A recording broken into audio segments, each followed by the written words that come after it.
Olá, esta semana eu estou preparando uma palestra sobre Chesterton e me deparei com um vídeo de uma palestra que eu fiz há uns 8 anos atrás para a editora Eclésia, uma palestra sobre o livro Hereges, que eu tinha traduzido na época, que foi lançado, e resolvi compartilhar com vocês essa palestra sobre Chesterton e sobre a vida dele, sobre o livro Hereges, sobre como que ele compôs o livro, etc. Acho que vai ser interessante para vocês. Então vocês continuem assistindo esse vídeo e logo depois começa a palestra. Até o próximo vídeo.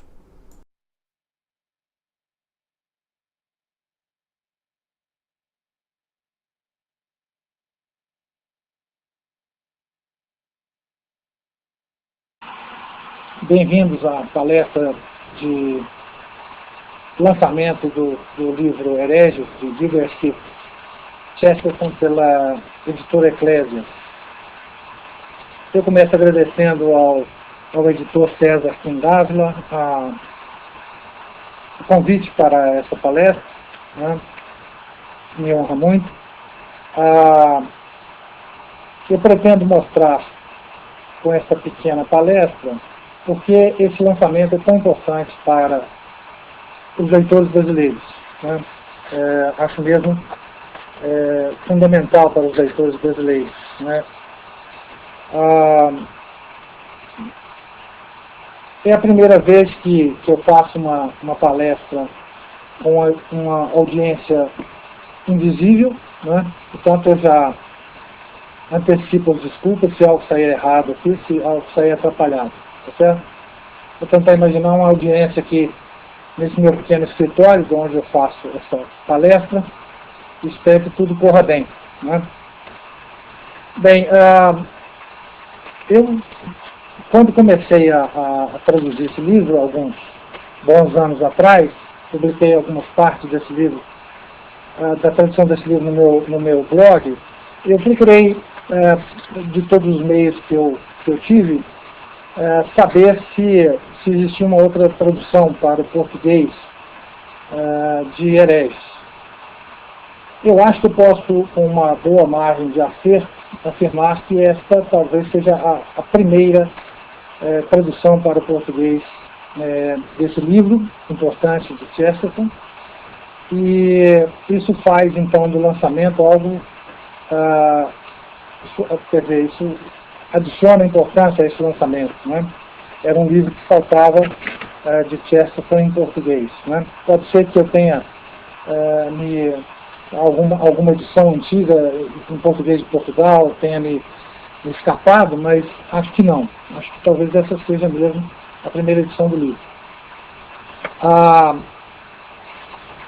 Eu vou inicialmente falar um pouco do autor do livro, este Gilbert Keith Chesterton, né?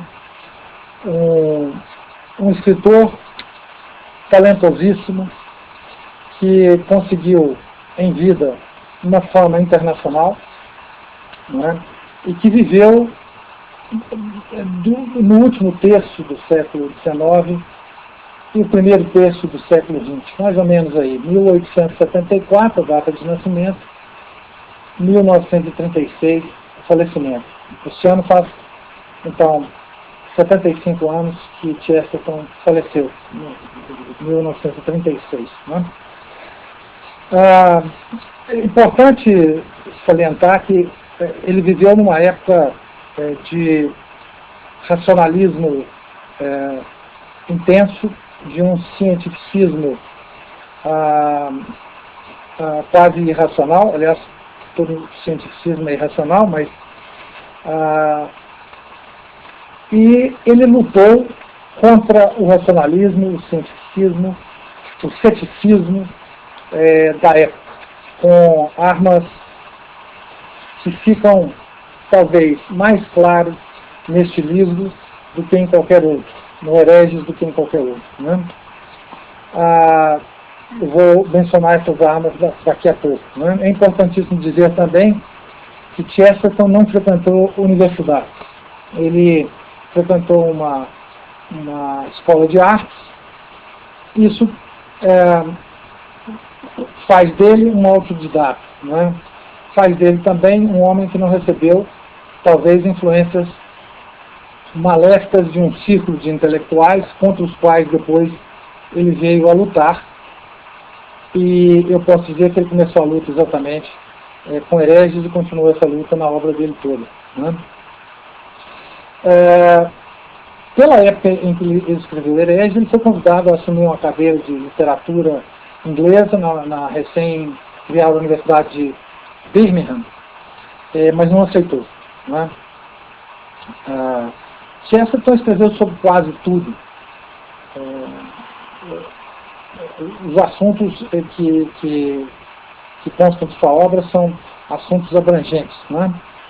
Mas em todos eles, em todos os gêneros literários que ele escreveu, né, são muitos, ele foi, sobretudo, um combatente, né, um polemista, um defensor de um conjunto de valores que estão hoje, infelizmente, se retraindo do imaginário das pessoas. Né? Isso porque os inimigos contra os quais Chesterton lutou se tornaram, os valores desses inimigos se tornaram hegemônicos na sociedade atual. Né? E esses valores ficam muito claros nesse livro que hoje está sendo lançado e que daqui a pouco eu vou mencionar. Do ponto de vista laico, digamos assim, esses valores podem ser definidos como os valores do senso comum. Né? Os valores que acompanham o homem desde que ele passou a existir na face da Terra. Valores, digamos assim, conectados à lei natural, ligados à lei natural. Né? Do ponto de vista religioso, nós podemos dizer que esses valores são os valores cristãos. Os valores defendidos pelos cristãos e, sobretudo, pela Igreja Católica. Né? Esses são os valores que toda a obra de Chesterton tenta defender. Né? Isso talvez explique, não sei, mas a dificuldade que a obra dele, às vezes, significa para os leitores modernos. Né? Muitos leitores de Chesterton me escrevem relatando as dificuldades da leitura de Chesterton. Né? Talvez porque nosso imaginário hoje não é um imaginário que dá valor a essas ideias principais de Chesterton. Né? Eu vejo, por exemplo, relatos de leitores de Chesterton, por exemplo, na Amazon, nos livros de Chesterton, em que eles reclamam muito de não estar entendendo o que Chesterton está falando. Né? Isso às vezes pode acontecer e talvez seja por isso, né? Por causa dos valores estarem retrocedendo. Né? A obra de Chesterton é vastíssima. Né? Algo em torno de 80 livros, fora artigos, ensaios, poemas, centenas de poemas, diversas peças teatrais e, para terminar, algo em torno de 5 dezenas de contos policiais. Daqui a pouco vou comentar um pouco sobre esses contos. Né? Eu acho importante caracterizar Chesterton da forma que Gustavo Corsão o caracteriza, que é exatamente como um discípulo de São Tomás de Aquino. Né? Chesterton é, de fato, um tomista. Não no sentido, talvez, de uma obra filosófica, que ele não tem, mas no sentido de aplicar os princípios do tomismo em sua luta, em seus livros, em seus romances, em seus ensaios, e explicitamente no livro Hereges. Né? Explicitamente no livro Hereges, ele menciona algo nesse sentido, daqui a pouco eu vou ler para vocês. Né? Também é interessante notar que a construção da obra de Chesterton, ela se dá em torno de ideias que vão se relacionando, e ora essas ideias formam um romance, ora essas ideias formam uma biografia, ora essas ideias formam uma hagiografia. Chesterton tem algumas das biografias tidas como mais importantes. Né? Ele escreveu a biografia de Robert Browning, escreveu um livro biográfico sobre Charles Dickens, escreveu sobre Chaucer, escreveu sobre Stevenson, escreveu um pouco sobre Bernard Shaw, contemporâneo dele, adversário em termos de ideias, mas muito amigo. E escreveu duas biografias de santos que ficaram famosas, que é a biografia de São Francisco de Assis e de Santo Tomás de Aquino. Né? Em todos esses livros, a técnica do escritor é tecer o livro usando ideias às vezes paradoxais, às vezes aparentemente paradoxais, mas às vezes realmente paradoxais. E o fundo que aparece dessa luta entre as ideias, como que um semblante num tecido, não é? É a história do romance, a história da biografia, a história da geografia. Né? Então, os romances, a obra de Chesterton, ela tem essa originalidade. Não é? Você assiste à luta das ideias e, no final das contas, você depois vai percebendo que você está lendo uma biografia incomum, escrita de forma incomum. Não é isso?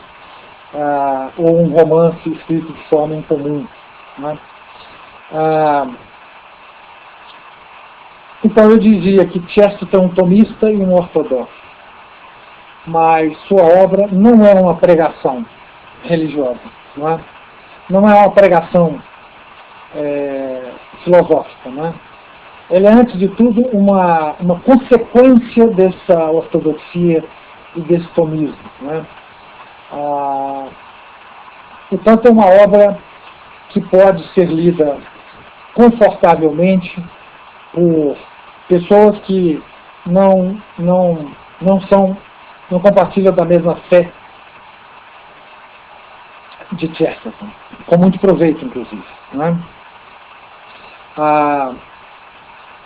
Chesterton foi acusado pelos seus adversários de usar inconvenientemente de paradoxos, de ironias, de espirituosidade excessivamente. Não é? E ele se defende, inclusive, em Hereges, dessas acusações, mas Étienne Gilson, o grande medievalista e tomista do início do século XX,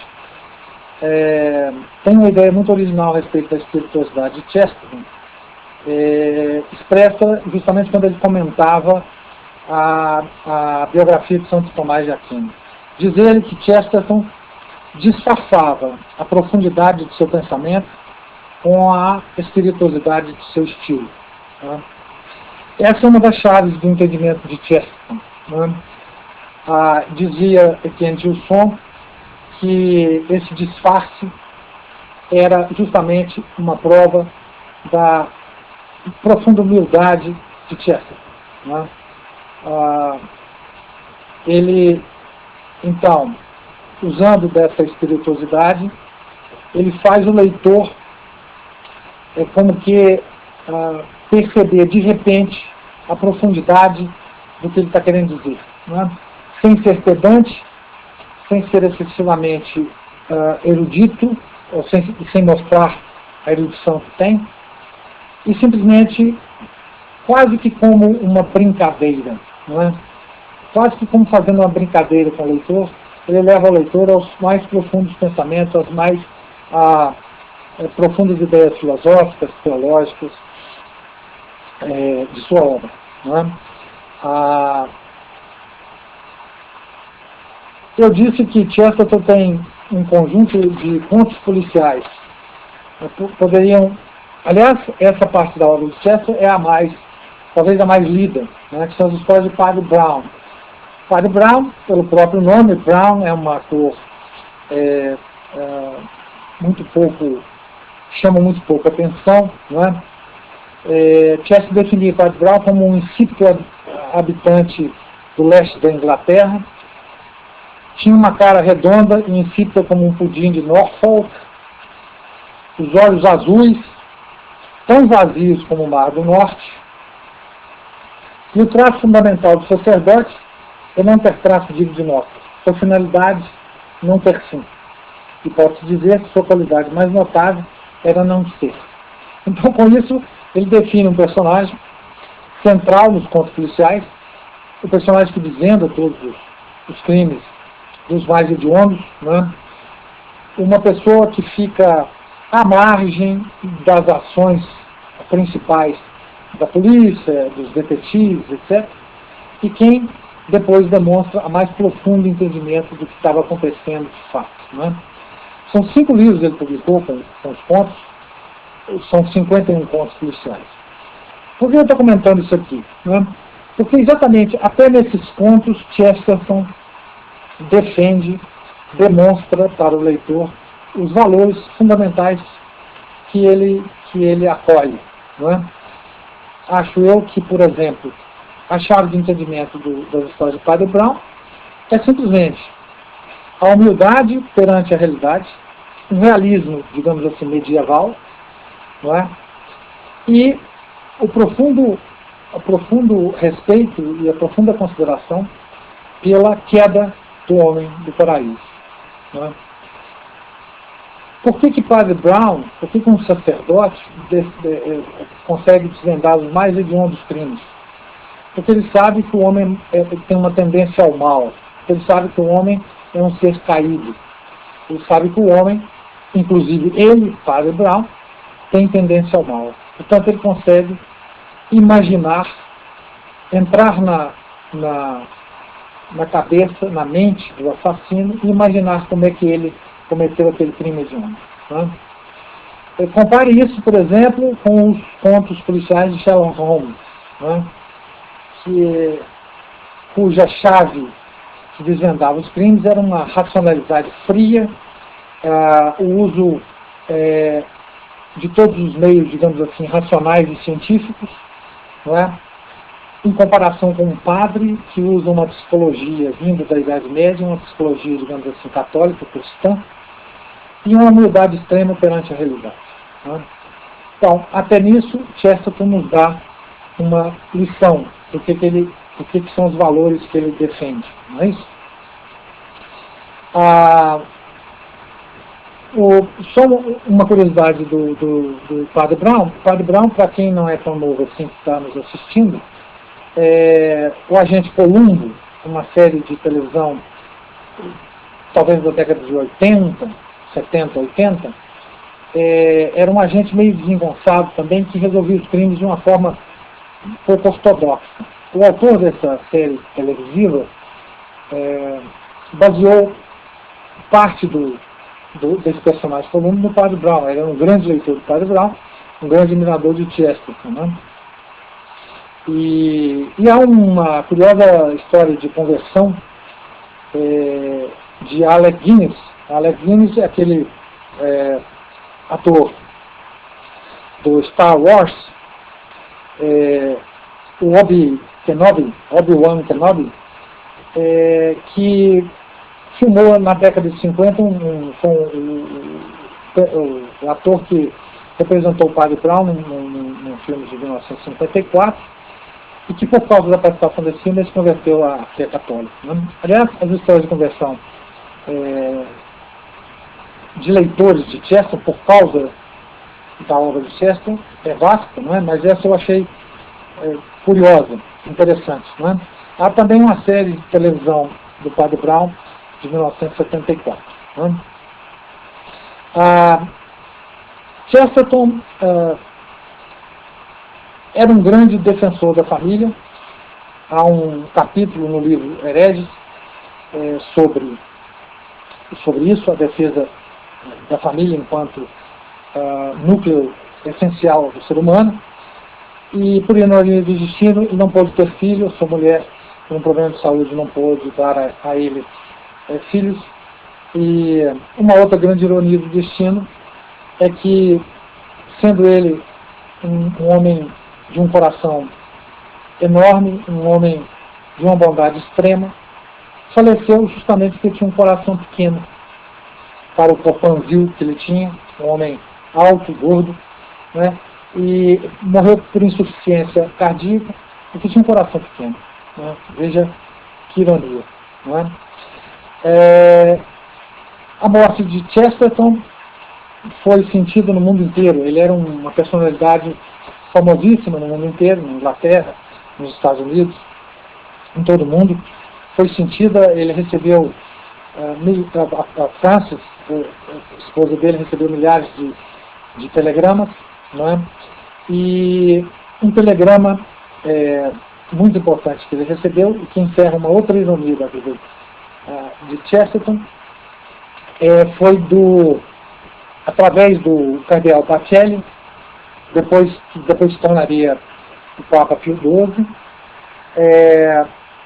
escreveu ao cardeal Hinsley, da Inglaterra, e também a Frances Blogg, sua esposa, Frances Chesterton, em nome de Pio XI, então Papa, um telegrama que dizia o seguinte: Santo Padre, profundamente contristado pela morte do Sr.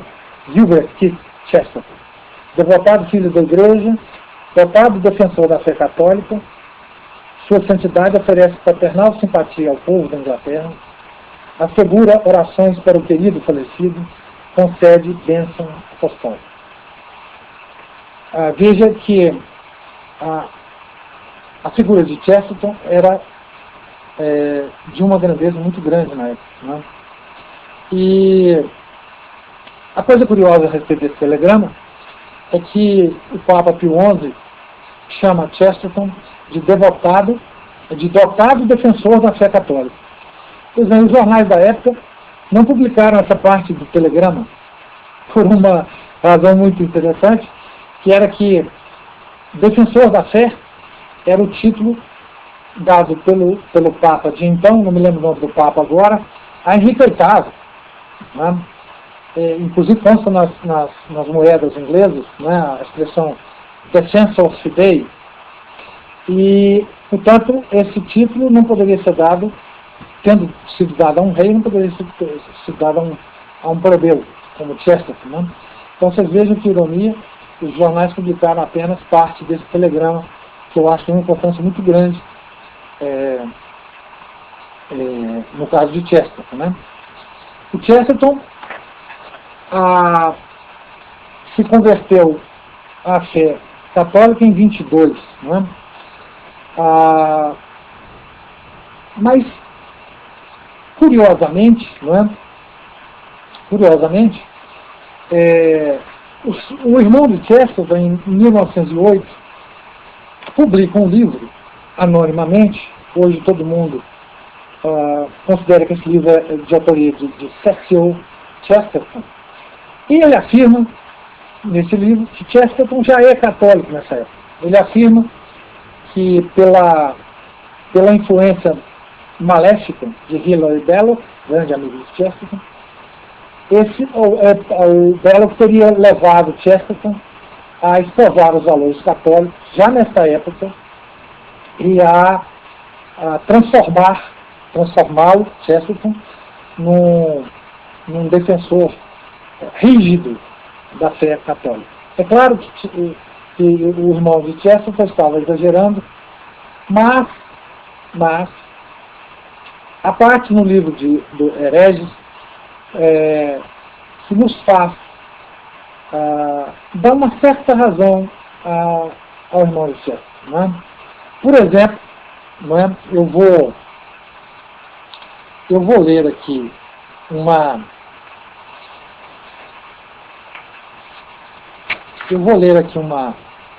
se eu achar aqui a página, exatamente.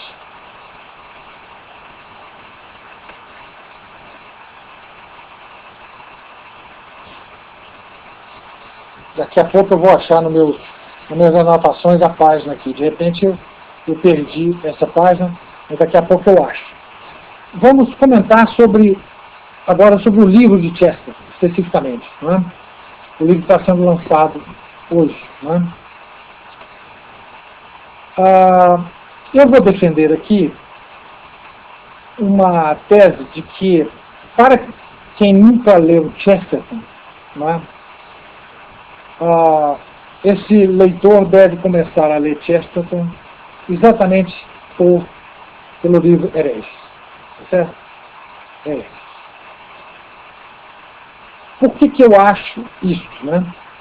Essa discussão, inclusive, é muito interessante.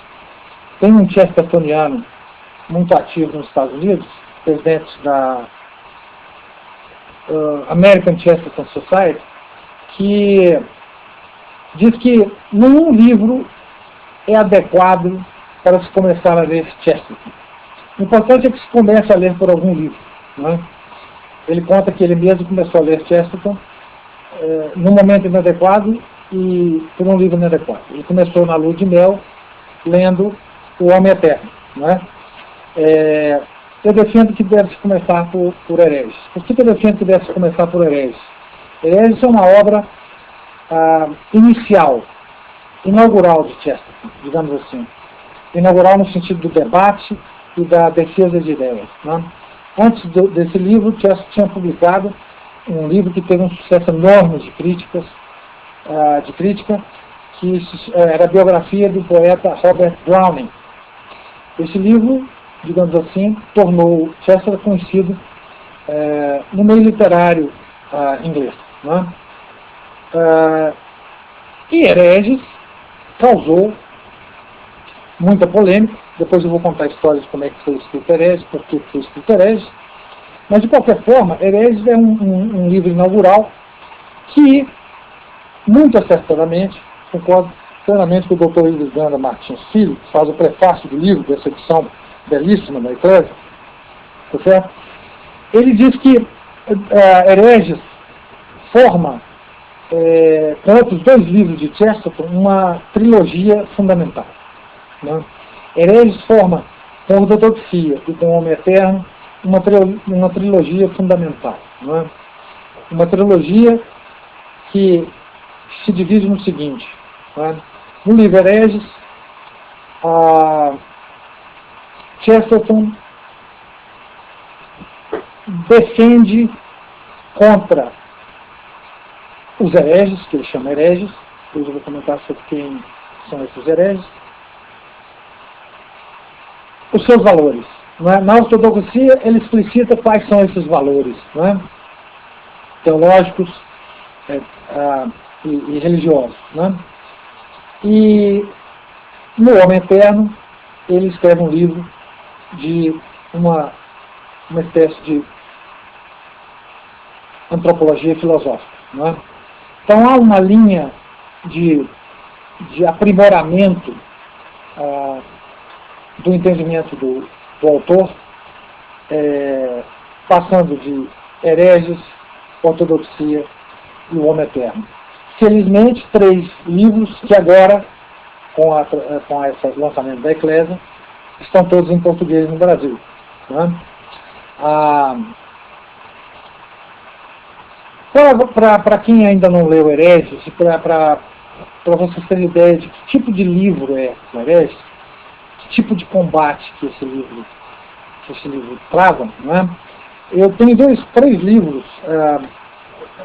com os quais eu comparo o livro de Chesterton. Né? O primeiro livro é de um americano, do Thomas Sowell, né? Que é A Visão dos Ungidos, né? Onde ele mostra as características, as ações e os objetivos da carta intelectual, da inteligentícia americana, que tenta dominar todos os meios culturais, comunicação, e tenta governar as consciências. Né? O outro livro que eu comparo, o livro Hereges, é o livro Os Intelectuais de Paul Johnson, que também tenta desmascarar um conjunto de intelectuais, mostrando que a vida, os valores que esses intelectuais colocam em prática, são completamente diferentes dos valores que as obras desses intelectuais contêm, mostrando que eles não têm nenhuma credencial moral para ditar valores para ninguém. O terceiro livro que eu comparo, Hereges, é com o Imbecil Coletivo, do filósofo Olavo de Carvalho, que tenta também desmistificar ou lutar contra a inteligentícia tupiniquim, principalmente a inteligentícia tupiniquim. Mostrar que também essa carta não tem nenhuma credencial moral para ficar ditando valores, ditando regras para a sociedade. Né? O que Chesterton faz é pegar também alguns intelectuais, grandes intelectuais ingleses, da época dele.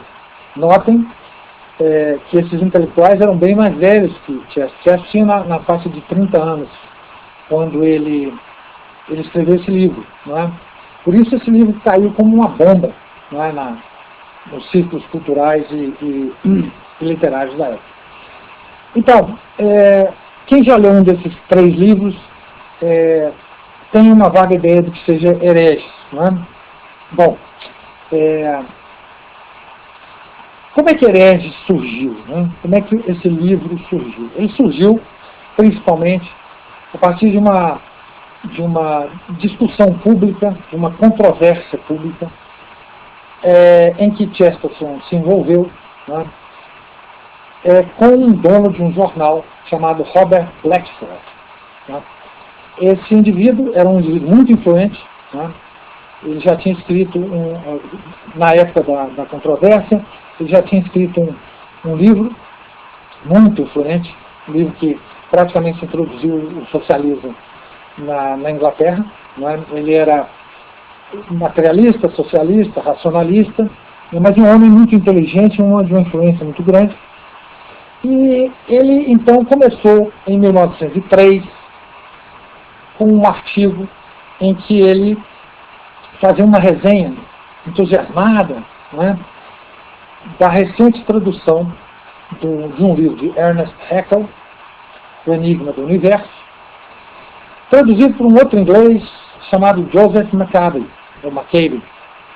Esse Joseph Maccabe vai aparecer no Hereges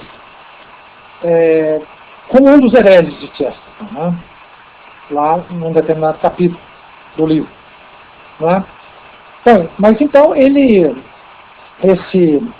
Robert Blatchford, né, escreve, o livro Enigma do Universo é um livro de divulgação do evolucionismo darwinista, e esse evolucionismo traria a solução para o enigma do universo. Né? Blatchford declara, né, nessa resenha, que não há nenhuma saída a não ser admitir que a vitória da ciência é completa sobre as religiões, sobre o ponto de vista religioso. Né? A partir daí ele começa, por meio de uma série de artigos, a atacar o cristianismo. Tá certo? Ele diz explicitamente que o objetivo dele não é só destruir as religiões, é construir uma religião nova. Né? E a gente sabe que, obviamente, a evolução darwinista é de fato uma religião. Né? Chesterton então começa, ele já era jornalista do Daily News, começa então a responder aos ataques ao cristianismo através de colunas do Daily News. Daily News, um jornal, inclusive, criado e por muito tempo dirigido por Charles Dickens. Né? E ele, além desses artigos no Daily News, ele escreve várias cartas, né, para o jornal do Robert Blatchford, The Clarion. Né?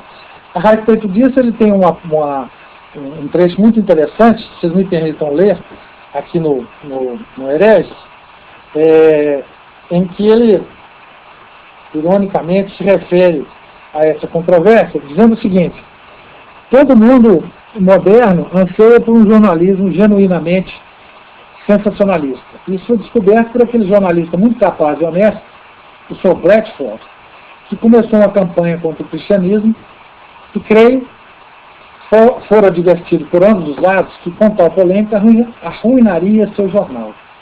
Porém, continuou por um nobre senso de responsabilidade intelectual. No entanto, descobriu que, sem dúvida, à medida que escandalizava os leitores, seu jornal muito prosperava. Passou a ser comprado, primeiramente, por todos os que concordavam com ele e o queriam ler. Depois, por todos que discordavam dele e queriam lhe escrever cartas. Tais cartas eram copiosas. Ajudei, fico feliz em dizer, a fazer o jornal aumentar em volume. E geralmente eram publicadas quase sem custos. Assim, a grande máxima do jornalismo foi acidentalmente descoberta, tal como a máquina a vapor. Caso o editor consiga enfurecer suficientemente as pessoas, elas escreverão, de graça, quase metade do jornal. Então, é assim que ele se refere às cartas que ele escrevia ao The Clarion, né? Esse editor, Robert Blatchford, coletou todos os artigos dele num livro chamado God and My Neighbor, algo como Deus e o meu vizinho, né? E essa polêmica, ela se arrastou por muitos meses, até que o próprio Blatchford abriu as páginas do jornal dele para que as pessoas escrevessem colunas defendendo ou uma posição ou outra, ou a posição religiosa ou a posição racionalista. E Chesterton, então, participou com 4 artigos nessa polêmica, né, que depois foi transformado em livro, chamado The Religious Doubts of Democracy, as dúvidas religiosas da democracia. E, portanto, Chesterton, a partir dessa controvérsia com Blatchford, começa então a perceber ou afinar os seus instrumentos para lutar contra essas pessoas que defendiam esses valores. Não é isso? E as ideias desenvolvidas nos artigos do Daily News geram, então, esse livro, Hereges. Né? Esse livro, ele cai como uma bomba, eu já disse, nos meios culturais, né? E a ponto de um editorial do Daily News dizer o seguinte, que denunciar Chesterton se tornou uma das atividades mais ordinárias do cidadão comum. Tão ordinárias quanto correr para pegar o trem ou jogar na bolsa de valores. Então todo mundo queria fazer uma crítica a Chesterton. Né? Diziam dele que era impróprio passar a maior parte do tempo criticando seus contemporâneos, que seu senso de perspectiva mental era extremamente deficiente, que a fabricação de paradoxo é um dos mais simples processos concebíveis. Enfim, na maioria dos casos, ele recebeu uma crítica, digamos, negativa, mas todos admitiam que Hereges era um trabalho, de fato, originalíssimo. Né? Ele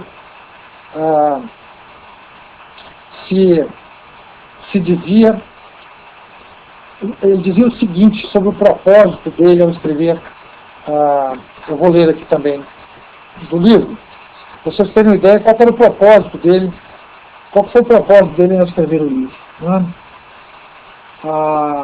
Ele diz o seguinte: quero tratar, no livro, né, com os mais distintos contemporâneos, não pessoalmente, ou de uma maneira meramente literária, em relação ao verdadeiro corpo do...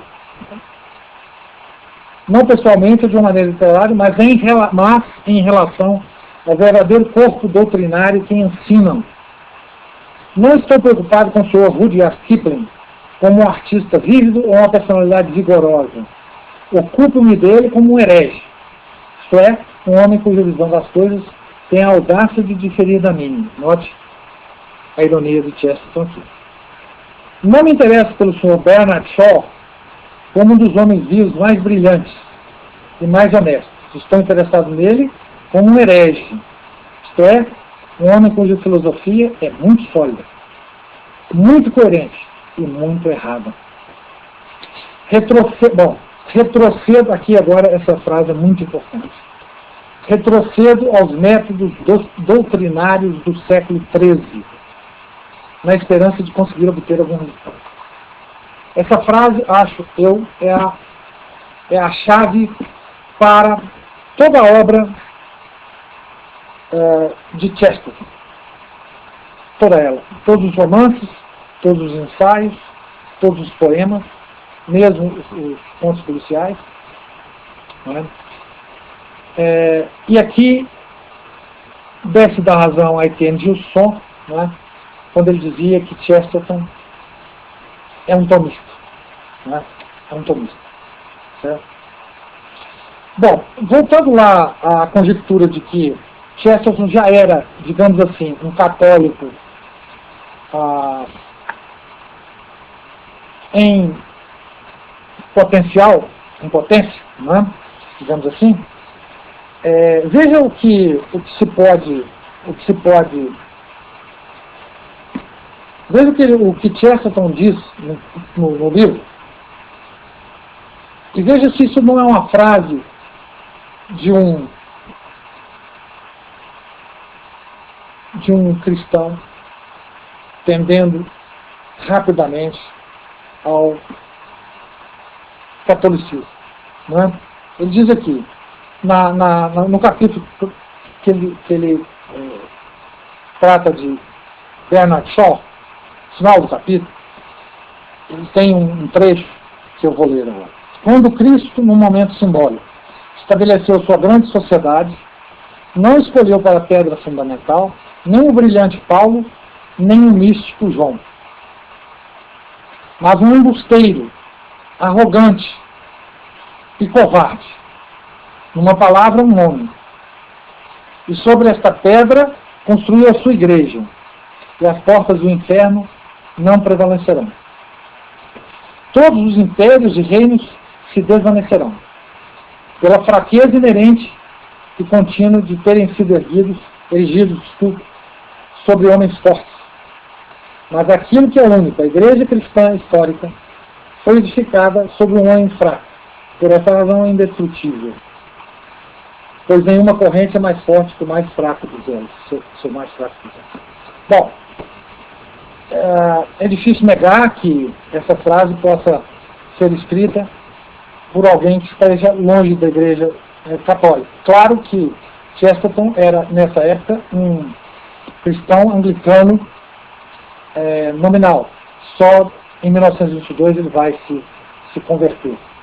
Ele esperou até mais tempo do que ele gostaria, porque ele temia muito a reação de Frances, sua esposa, que era uma anglicana muito fervorosa, e até que ele obteve, digamos assim, o assentimento dela, né, para que ele se tornasse católico. Depois ela se tornou católica também, 5 anos depois, mas até que ele obtivesse esse assentimento, ele não se tornou católico. Né?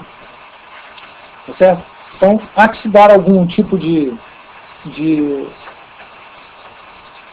crédito ao que o irmão dele disse. Né? A influência de Hilary Belloc sobre Chesterton, sobretudo na sua conversão ao catolicismo, é de fato extrema. Não é?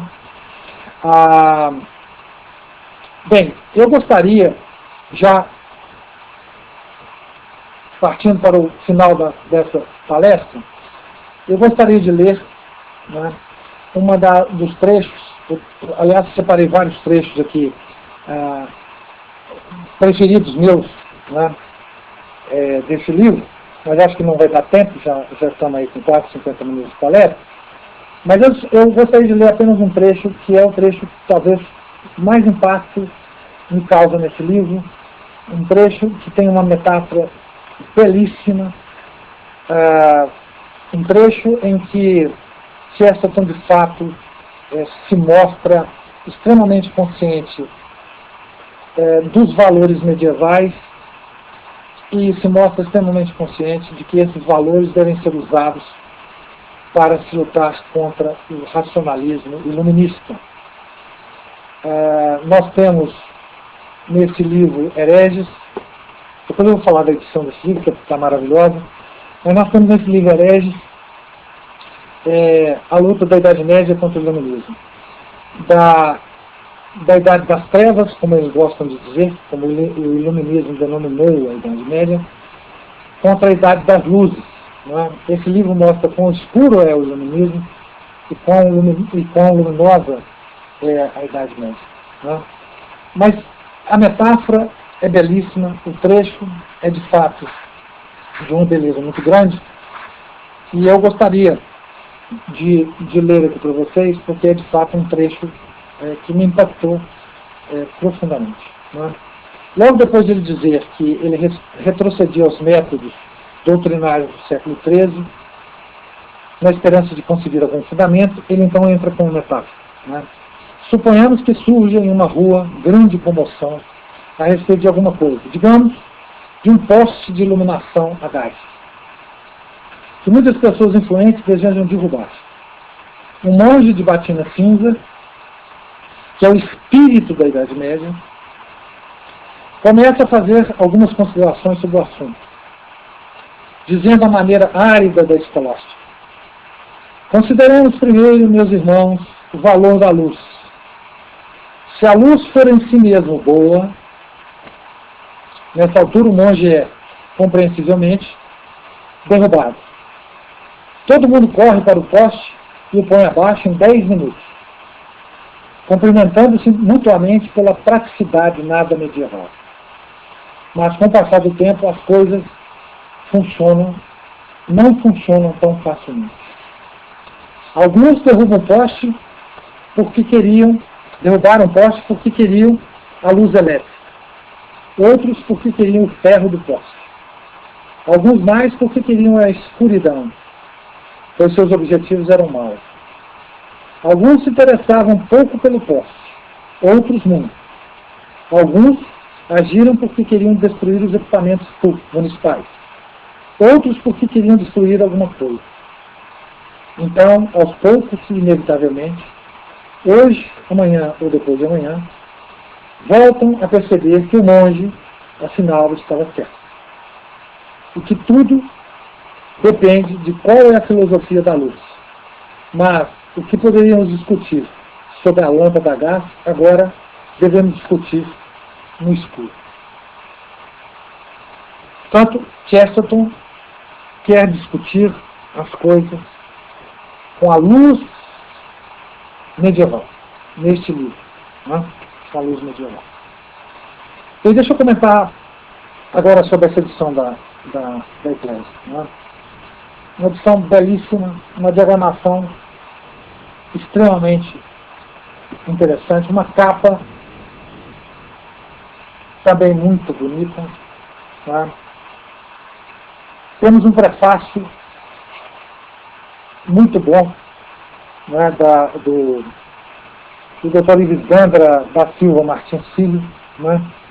Temos uma orelha assinada pelo padre Ian Boyd, presidente do Chesterton Institute for Faith and Culture e editor da Chesterton Review.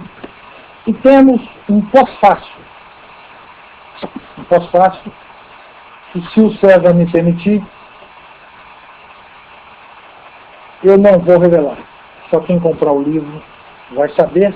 Um artigo muito interessante, tá certo? Mas que só quem comprar o livro vai poder ler, saber do que eu estou falando. Vale a pena esse pós-fácil também, né? Pois bem, esse livro é essencial. Né? O Dr. Ives Gandra diz que esse livro é um livro de autoajuda. Né? No que eu concordo plenamente com ele. Tá certo? Por último, eu quero anotar uma coincidência, não é? Que Chesterton adoraria, com certeza. Não é? É que Chesterton, o livro de Chesterton, não é? Está, Hereges, não é? Está sendo recebido, não é? No Brasil pela Eclésia. Não é?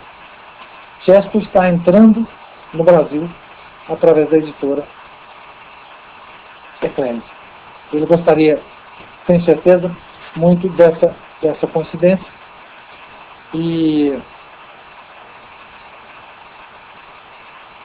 é também um momento muito interessante, não é? Em que uma editora católica, não é? Edita, não é? O livro de Chesterton, que ao longo de toda a vida, penso eu, construiu uma obra que é, no final das contas, a história da sua conversão. Eu acho que a gente pode entender toda a obra de Chesterton como a história detalhada do caminho que o levou à Igreja Católica. Não é? Quando eu falo isso, eu chamo a atenção de que a obra de Chesterton não é apenas para católicos. Não é? Todos que o lerem será beneficiado por essa leitura.